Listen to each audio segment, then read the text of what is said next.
Welcome back to New Rockstars. I'm Erik Voss, and this is a breakdown of Star Wars Andor Episode 2. My breakdown of Episode 1 is already on the channel, but I had to do a breakdown of Episode 2 separately because the Star Wars Easter eggs are fomented out there, sir. Buckets of fomented Easter eggs. If this show feels like a prestige HBO drama, it's because the casting department dug deep into the talent pool of HBO's Chernobyl. 3 of them! But let's break down all the subtle details that make me love this series so much. After the opening title shots, including B2EMO with the droids, and that Andor title with the Rebel sigil, notice Nicholas Bertel's music is slightly different from Episode 1 to Episode 2.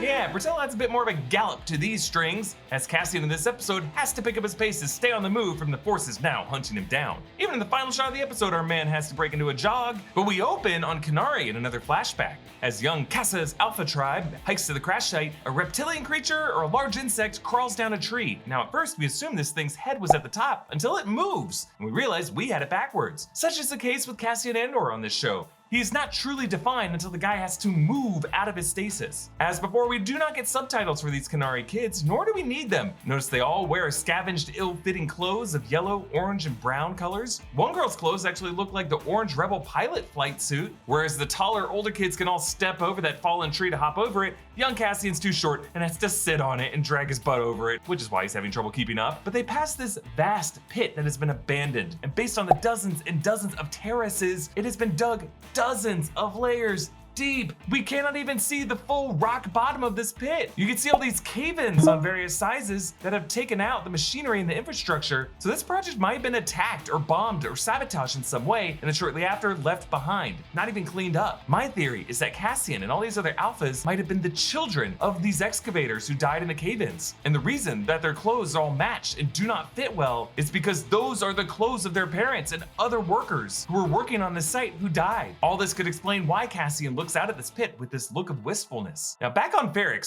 there's a man credited as Time Grappler, a job that I would love to have, and he readies himself in the bell tower. I love the ring of the hammers just by setting them down in the middle of that bell. Now this Time Grappler is played by actor Neil Bell. I know, perfect name, right? But this guy actually appeared in Dune as the Sardaukar Bashar, where he got to show off his amazing vocal talent.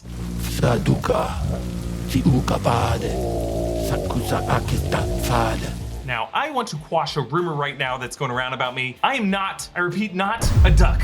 I'm not a duck. A lot of you are out there saying, oh, Erik's gonna be a duck since he loves having his wet feet. Well, I don't. I don't like wet feet. I like my feet to be nice and dry, which is why I've got a pair of Vessies. Yeah, I know, what a segue, but we got there. Thanks to Vessi for sponsoring this video and helping me prove that I'm not a duck. Vessi's here to keep you looking good while keeping your feet dry. Vessi's are the perfect everyday shoe. They're sustainably made knit sneakers that are 100% waterproof. They're made with this Dymatex material that's super easy to clean with just a rinse of water. Oh no!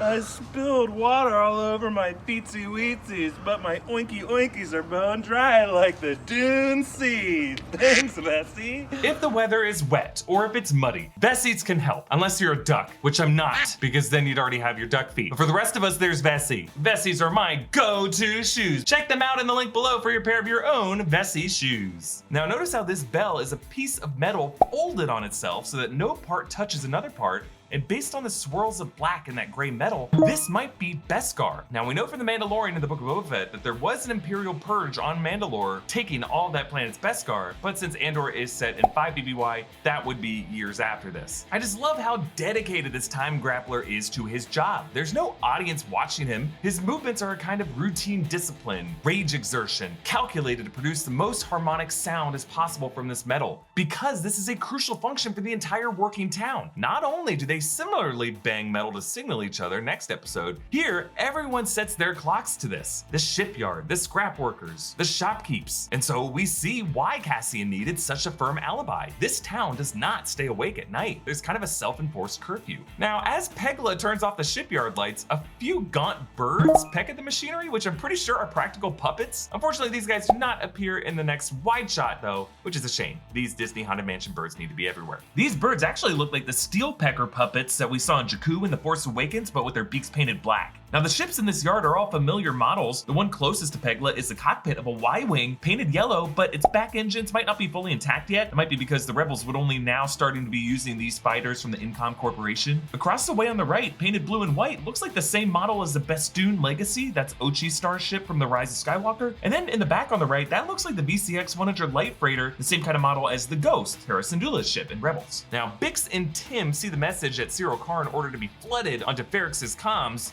More security seeking a Kenari male resident of Ferrix for questioning. Citizens with any information, please contact the Preorix Morlana security without delay. So it's not really common in Star Wars for human characters to be physically identified by their home planets like this. Like, it probably has happened, it's just not very common. Like, humans from Tatooine don't really look any different than humans from Naboo or planets from Corellia, despite the vastly different climates on those planets. But remember, last episode implied that Kenari is coded to mean having dark features, and there's definitely a parallel here in the way that real-world APBs often go out describing suspects with certain physical features. This series' first few episodes proceed with a pace and setting and theme similar to the slow burn of things like Spike Lee's Do the Right Thing and HBO's The Wire. Really, we're just living in a few days of a working life of an oppressed people with tensions rising and rising and rising to a boiling point, intercutting with cops who completely misunderstand this community, and really just because they're trying to avoid the ire of their bosses, who are completely disconnected from everything. Cassian returns home to meet Marva, played by Fiona Shaw, and it looks like Cassian pours himself some blue milk from a bottle. Of course, that's the Bantha milk that Aunt Beru pours in the 1977 film and shows up in Rogue One in the opening scene. Marva has B2 read aloud the security post and asks Cassian who else knows he's from Kenari.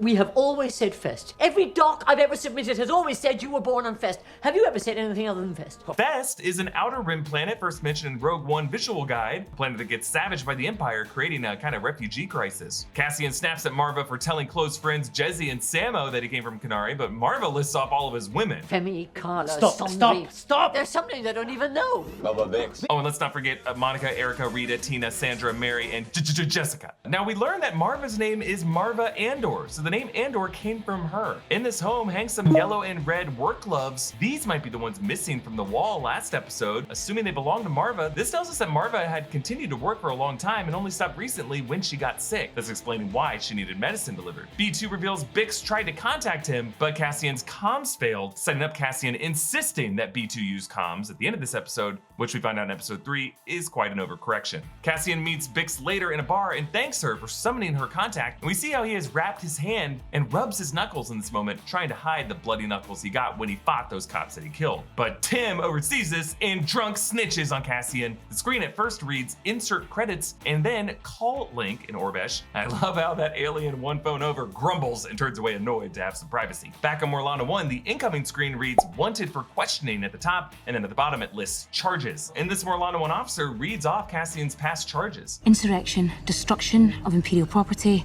assault on an Imperial soldier. Now this holo-projected mugshot of Cassian seems to be a younger image of Diego Luna, either de-aged or maybe photos taken during Rogue One's production. Either way, he does not yet have the shiner that he has in these episodes. Back on Ferrix, a close-up of Tim's dinner shows more blue food. In this case, it kind of looks like blue Cheerios or like Fruit Loops, oops, all blue ones. And Karn meets Sergeant Linus Mosk, aka the Dwight Schrute of Morlana 1. Velocity in the service of inspired leadership? Is there a worthy substitute? I think not. He is played amazingly by Alex Ferns, aka the badass coal miner in Chernobyl who strips down naked to dig a runoff tunnel beneath the radiation leak. He's also Commissioner Pete Savage in The Batman. This guy's having a moment, and Linus says, I've seen it so. Half measures. The take it slow, the wait and see. It's a plague on discipline. Face your men, yourself, the rest of your life, knowing you did less than everything you possibly could. Yeah, there's a subtlest implication here that Mosk might have let an opportunity for advancement go by in the past, and he's been kicking himself ever since. And he goes on with my favorite line of this episode. There's fermenting out there, sir. Pockets of fermenting. And the best way to keep the blade sharp is to use it.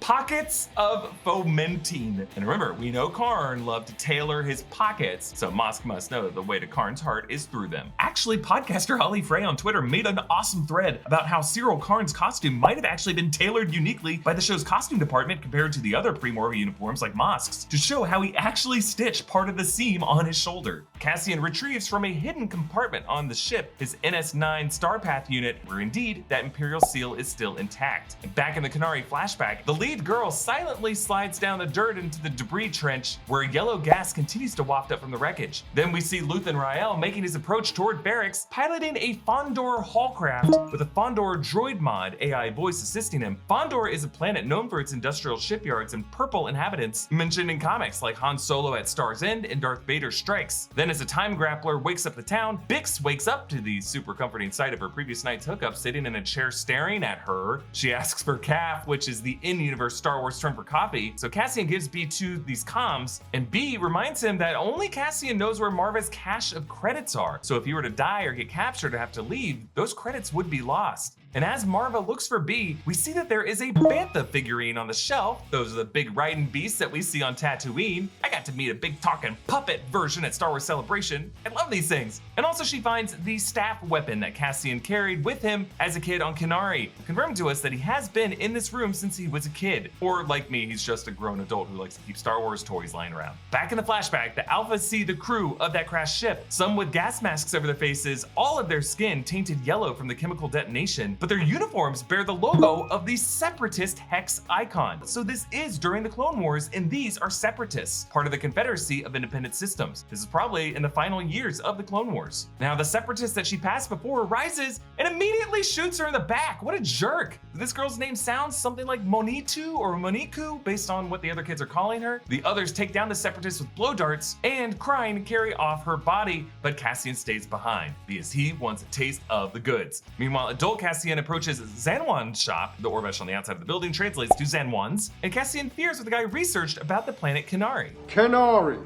mid-rim, abandoned after Imperial mining disaster. Mining, everyone died. Abandoned and considered toxic, Imperial prohibition. This might be the first time Cassian has heard how his home planet is listed, but it's interesting for them to call it an Imperial mining disaster, when those Separatist patches would have placed this probably before the Empire. But maybe there was something else going on there. Like maybe there was a kind of war crime that the Imperial records now wanted to cover up by calling it just a mining disaster. Or maybe something even worse happened there after all this went down. Either way, Cassian's now hearing how he left his sister behind on a toxic planet. Now, Karn and his unit traveled through hyperspace from Morlana 1 to Ferrix, which is a bit odd because I thought they were part of the same system. Cassian, I don't think, needed to go through hyperspace to go from Morlana 1 to Ferrix. So would they need a hyperspace jump to get there? I don't know, maybe I'm overthinking it. But Linus says, There may be some local residents who are less than enthused with our presence. You may remind them that there's a territorial forum once a month where they are free to make official complaints. Now notice how the younger soldiers scoff at this, while it looks like the older ones remain stone-faced. It's probably because these older guys remember a time before the Empire and before Primor's contract, and therefore might have a better idea of the rough types they're about to face on Ferrix. Meanwhile, Karn gives just a dog shit motivational speech. There's no room for doubt on the path to success.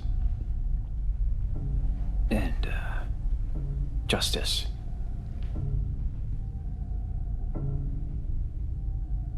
Best of luck to us all.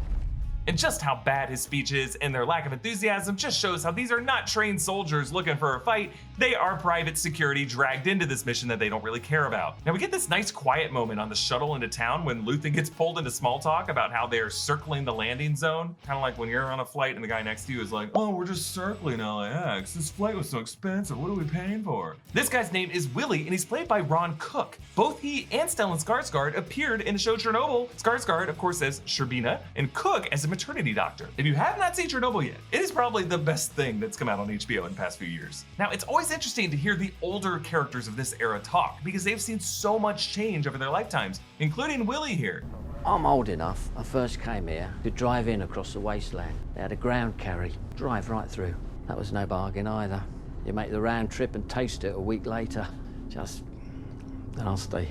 Yeah, that taste he's referring to in his mouth was likely the iron powder from the Ferrix surface. And what does iron taste like? It is the taste of blood. This is at least partly why Luthen likely resents this propulsion dealer. Luthen totally would have preferred taking ground transportation, but only took this commercial shuttle to avoid suspicion. He is not disturbed by the taste of blood in one's mouth. And Willie leaves him with, If you can't find it here, it's not worth finding. and we end on the item Luthen is truly looking for, not that NS9 unit with the unbroken Imperial seal, but someone deft enough to steal something like that. Cassian Andor. And to protect himself, the blaster that Cassian carries is actually the K-16 Briar pistol from the Dark Forces game, the weapon carried by Kyle Katarn, a character that many believe actually inspired the character of Cassian Andor when they were creating him for Rogue One. Now again, my breakdown of episode 1 is already on the channel. Episode 3's breakdown is going to be coming up as soon as we can get it up tomorrow. You can follow me on TikTok, Instagram, and Twitter at EA Voss. Follow New Rockstars and subscribe to New Rockstars for more analysis of everything you love. Thanks for watching. Bye.